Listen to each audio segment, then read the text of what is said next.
네, 안녕하십니까. 디지털 목자 최정현입니다. 오늘은 사실 제가 이제 영상 찍어 올리는 그 분량이랄까 시간이 많이 들잖아요. 자료 만들고 그거를 대충 이제 마무리를 졌어요. 근데 제가 이 영상을 찍게 된 이유는 물론 이제 저한테 댓글을 다신 분의 이야기를 제가 이제 잘 알아요. 그게 무슨 얘기인지. 뿐만 아니라 어떤 분이 제가 뭐 많이 잘 듣고 또 뭐 개인적으로 그분은 제가 뭐 존경도 하고 아버지 말씀 이렇게 목소리는 젊은 분 같은데 목소리만 가지고는 얼만큼 젊은지는 잘 몰라요. 그런데 그분이 이제 그런 얘기를 하는 거예요. 반복적으로 짓는 죄에 대해서 이제 이렇게 말씀을 하신 거예요. 근데 그 반복적인 죄에 대한 말씀을 하면서 무슨 얘기를 하냐면 한마디로 얘기하면 이제 믿음 안에 자기가 있다라고 생각을 하면 또 믿음이 있다는 걸 자기가 이제 증명할 수 있다고 하면 그러면 반복적으로 짓는 죄에 대해서 그것이 이제 죽음에 이르게 하지 않는다. 뭐 그러면서 그걸 이제 뭐랄까 이제 간과하는 그런 말씀하시는데 그게 이제 깨달음이 없이 자기가 만들어낸 이야기예요. 반복적으로 죄를 짓는 이제 근본 이유는 뭐냐면 말 그대로 육신이 죽지 않았기 때문이에요. 그러니까 육신이 살아있는 거예요. 근데 여기서 핵심되는 얘기가 있습니다. 왜 육신이 살아있느냐는 거예요. 자기가 죽고 싶지 육신이. 근데 왜 육신이 살아있죠? 그대로 생생하게 움직이죠? 자, 먼저 결론부터 그 이유에 대한 결론, 성경 말씀 보기 전에 그 이유부터 얘기를 할게요. 율법에 속해 있기 때문에 그래요. 한마디로 종교 생활을 하는 거예요. 그게 신앙인 줄 아는 거예요. 교회 가서 설교 듣고 목사가 뭐라고 얘기하면 뭐 아멘 하면서 저 말이 맞아 이렇게 하고 전부 인본, 인간 중심, 자기의 구습, 자기의 살아온 관습 이런 것대로 생활을 하면서 거기다가 거짓말까지 늘러붙어 자기를 하나님의 자녀라는 거예요. 하나님 자녀의 정체성은요 대단히 사람 수가 작습니다. 예를 들면 성경 신약 안에 하나님의 자녀된 자로서의 그 숫자를 10,000명도 안 넘어요. 5,000, 7,000 이거밖에 안 돼요. 5,000명을 먹였다, 7,000명을 먹였다. 그것도 남자들만 7,000명, 남자들만 5,000명. 이 숫자가 소위 이 땅에 하나님의 자녀로서 생명책의 기록 중에 어린 양의 생명책에 기록된 그 하나님을 예수 그리스도를 아는 창세 전에 이미 빛의 자녀로 선택된 사람들이 자녀예요. 무슨 개뿔이나 아무나 자녀. 그냥 뭐 아버님 그래. 제가 그 비유를 하나 들은 적이 있어요. 누가 이제 어떤 목사님이 들었던 건데 괜찮다는 생각이 들더라고요. 예를 들면 막 가서 이제 하는데 그때가 아마 전두환의 시절이었을 거예요. 그 전두환 대통령이 왔어 그랬더니 대통령님 뭐 이렇게 이제 부르고 그러는데 거기다 대고 이제 뭐 쉽게 얘기하면 아버님 이렇게 불렀다고 합시다. 그랬는데 전두환이는 자기는 전두환을 알죠. 그러나 전두환이는 그 사람을 모르잖아요. 누구세요? 그와 똑같은 거예요. 하나님은 몰라요. 그러니까 예수께서 난 도무지 네가 어디서 왔는지 모르겠는데 하나님은 세상을 다 알지만 그냥 그 순간에는 모른다고 얘기하는 거다. 그러니까 그런 생각이 웃기고 있는 거예요. 웃기고 완전히 지식으로 생각하는 거예요. 하나님이 너를 알지 못한다는 건 어린 양의 생명책에 그 이름이 없어요. 그러면 하나님의 자녀가 될 수 없습니다. 하나님의 자녀 후사는 예수께서 뭐냐면 너희는 나의 친구라 그랬어요. 그런 관계가 안 되는 거예요. 근데 그 자녀가 아니면요 육체의 죄로부터 자유를 얻지 못합니다. 물론 자녀의 신분을 가지고 있지만 어릴 동안에 율법의 인도를 받아서 어릴 때 그래서 몽학 선생처럼 그 율법이 그를 이렇게 인도해서 왕의 자리까지 데려가는 거예요. 그래서 그 몽학 선생은 왕자를 이렇게 교육시키는 자가 몽학 선생이잖아요. 그러나 그가 왕이 되고 나서부터는 몽학 선생이 선생으로서 와갖고 뭐 가르쳤다는 이유로 반말하고 못해요. 똑같은 겁니다. 몽학 선생 아래 있을 때는 아직은 어려서 뭐 육체의 죄를 범할 수도 있고 하는데 그것도 죄를 범하고 싶어 범하는 게 아니라 자기의 관습대로 범하는 거예요. 그러다가 장성한 분량이 딱 되잖아요. 그러면 육체의 일이 더 이상 일어나지도 않고 육체의 죄를 짓지도 않습니다. 실수로 졌다고 해도 그거를 허물하지 않으세요, 하나님이. 근데 여전히 뭐 얽매이기 쉬운 죄, 무거운 죄가 있어. 주로 요즘 가장 그 얽매이기 쉬운 죄가 뭐냐면 음행이고 더러운 거 포르노 보고 그 더러운 짓 하는 거. 그러면 왜 그게 그 사람의 삶에서 안 없었냐면 은밀히 행하기 때문에 어디 부끄럽지도 않으니까 뒷구녕에서 자꾸만 그 짓 하는 거예요. 원수마이가 매번 껴있고 이미 껴있어. 이렇게 딱 들어와갖고 그 속 안에서 어느 상황이 되면 그를 부추겨서 그 짓을 하게 만드는 거예요. 그런데 뭐 반복적으로 죄를 짓는데 뭐 괜찮다. 뭐가 괜찮아? 죽는데 거룩해지지 않기 때문에 거룩하지 않으면 천국에 들어가지 못해요. 물론 제가 이제 뭐 그 말씀을 정확하게 제 나름대로 이제 받아서 깨달은 걸로는 천국의 구성이 지성소에 들어갈 왕, 성소에 들어갈 유사들, 제사장들, 그리고 성뜰에서 왔다 갔다 할 그런 그 백성들. 근데 성뜰, 그러니까 장막 안뜰에서 왔다 갔다 하는 사람은 믿음의 소산이 아니에요. 그들은 행위대로 그 안에 들어와 있는 거예요. 그게 천년왕국 초실절에 지나서 그 초막절에 건짐을 받을 자들 1000년 동안. 그러면 성경이 얘기하고 있는 건 뭐냐면 자기 우리에 있는 지성소의 아들들과 플러스 성소에 들어갈 택함을 받았지만 다른 우리에 있는 양, 이들은 다 공통적으로 다 부활이 됩니다. 그래서 첫째 부활에 참여하는데 성소에 있는 믿음의 소산들은 그냥 휴고가 되는 게 아니에요. 그 사람들은 환난을 거쳐가고 그 환난 속에서 죽임을 당하거나 아니면 피난처에 있거나 하는 거예요. 이 정도는 도의 초보기 때문에. 그래서 도의 초보에 대해서 히브리서의 13장에 뭐라 그래요? 죽은 행실을 회개함과 도의 초보예요. 또 하고 해요. 죽은 행실을 회개하는 걸. 그래서 원수마귀가 끼는 거예요. 그게 율법에 속한 자들이에요. 그 다음에 세례들과, 세례가 여럿 있잖아. 물세례, 이름의 세례, 성령 세례, 세례들과. 또 배울 거야? 그 다음에 나머지는 기억이 안 나네. 그런 것들을 자꾸만 또 닦고 하지 말래잖아요. 근데 자꾸만 하죠. 자, 그러면 얽매이기 쉬운 죄에 관한, 얽매이기 쉬운 죄 또는 무거운 죄가 있어서 여전히 회개해야 되는 사람들이 누구죠? 종들. 하나님의 아들이 아닌 거예요. 그들은 육체가 안 죽었어요. 왜 육체가 안 죽냐면 율법으로부터 벗어나야 죽지.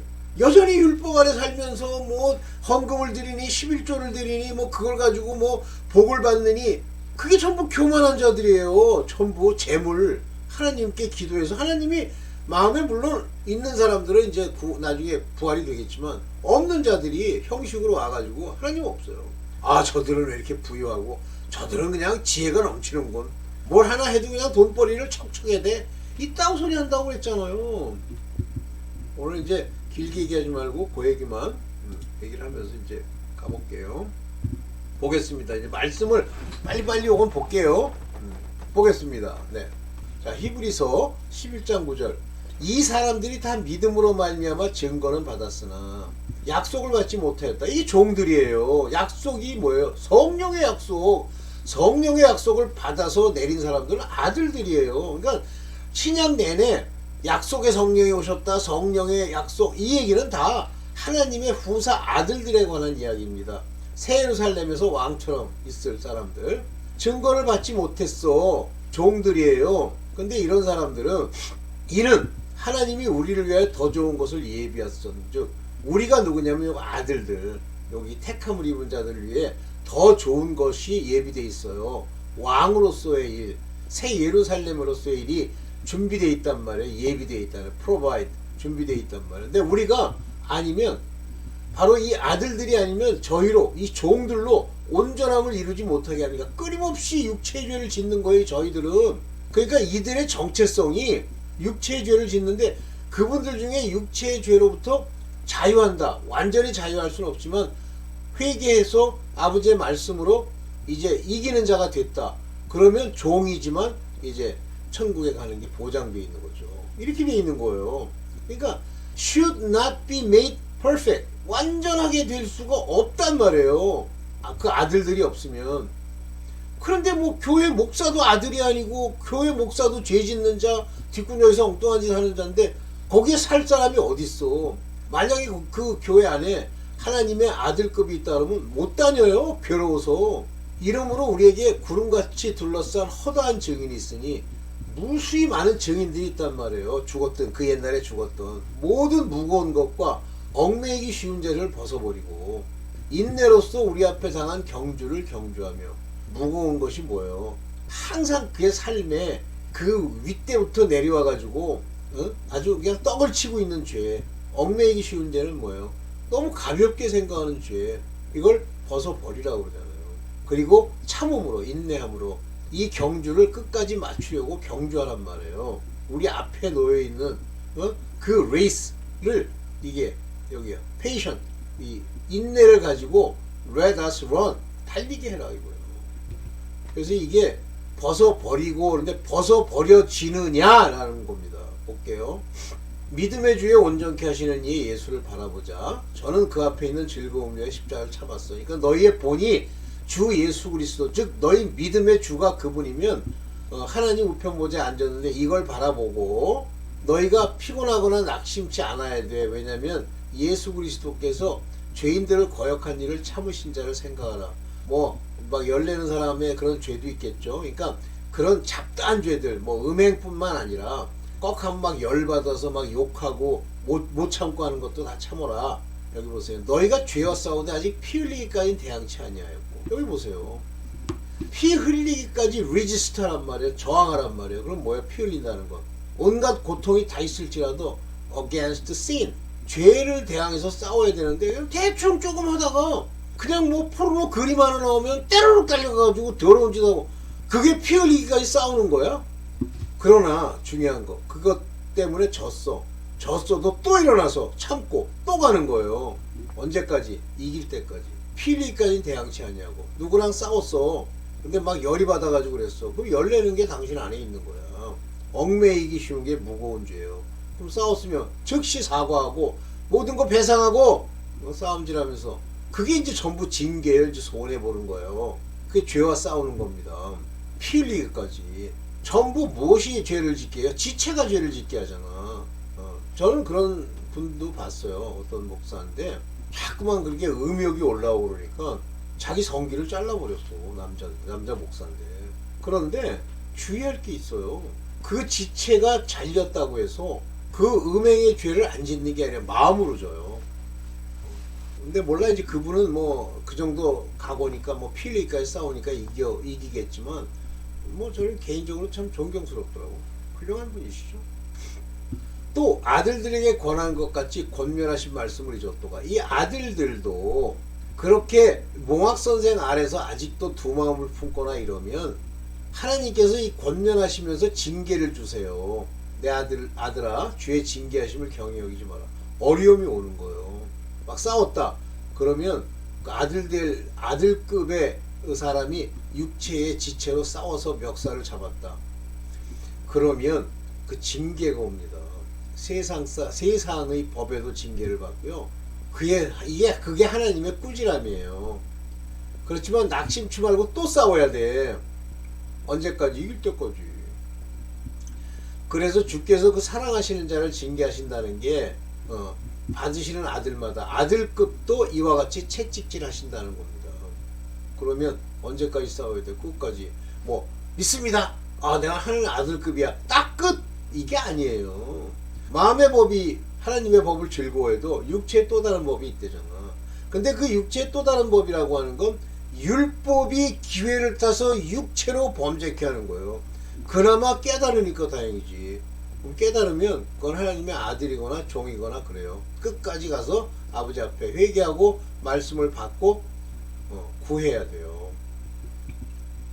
그래서 이제 이 징계를 받는 것 자체가 이제 육체의 죄악을 짓기 때문에 징계를 받는 겁니다. 하물며 육체의 아버지가 우리를 징계하도 공경하였거든. 하물며 모든 영의 아버지께서 더욱 복종하여 살려 하지 않겠느냐 그러시잖아요. 맞습니다.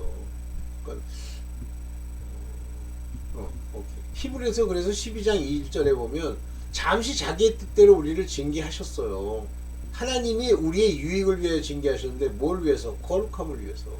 거룩함의 마지막 방해물이 뭐라고 그랬어요?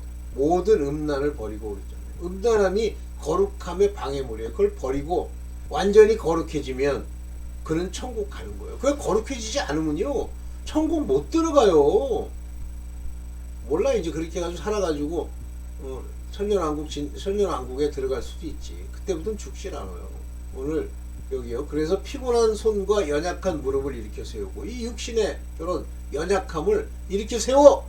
그리고 너희 발을 위하여 곧은 길로 만들어. 자꾸 엉뚱한 데 가서 죄 짓는 걸 저는 다리로 하여금 어그러지지 않게 고침을 받게 하라. 고침받아. 누가 고쳐줘? 하나님이. 그러면서 모든 사람과 더불어 화평함과 거룩함을 쫓으라. 이것 없이는 아무도 주를 보지 못하리라. 거룩하지 않잖아요. 절대 천국 못 갑니다. 새 예루살렘은 더더욱이 못 들어가요. 그래서 화평함이라는 건 하나님과의 화평함이죠. 근데 모든 사람과 화평하라는 건 화평케 하는 직책, 화목케 하는 직책을 받은 이 아들에게 얘기라는 거예요. 그리고 거룩함을 쫓으라 그랬죠. 자, 이건 뭐 길게 할 게 아니고 이 정도만 얘기를 하고. 자, 여러분들 율법으로부터 여러분들 자유해야 돼요. 잠깐만, 율법은 특징이 뭐냐면 믿음을 가지고 율법을 행하겠다. 그 종들이 하는 짓이에요. 믿음인데 그게 그렇게 되느냐? 그게 되죠. 두 마음을 품었다 그러죠. 그래서 율법을 버리고 복음에 서야 됩니다. 그럼 율법에 있는 이야기들을 다 없애버려야 되느냐? 아니, 믿음이라고 하는 마음에 그리스도로 말미암는 할례가 임해서 믿음이 the first, 처음이고 그 믿음을 따라 행하면서 그 믿음이 주고 있는 교훈을 따라가는 거예요. 끝까지 싸우세요. 끝까지 싸워야 됩니다. 뭐 10년이든 20년이든 죽는 날까지 싸워야 돼. 뭐 반복하는 죄가 육신 어떻게 죽일까? 육신 죽이려고 하는 거 죽일 수 있는 사람도 있고 종들은 못 죽여요. 거기까지 하겠습니다. 네, 감사합니다.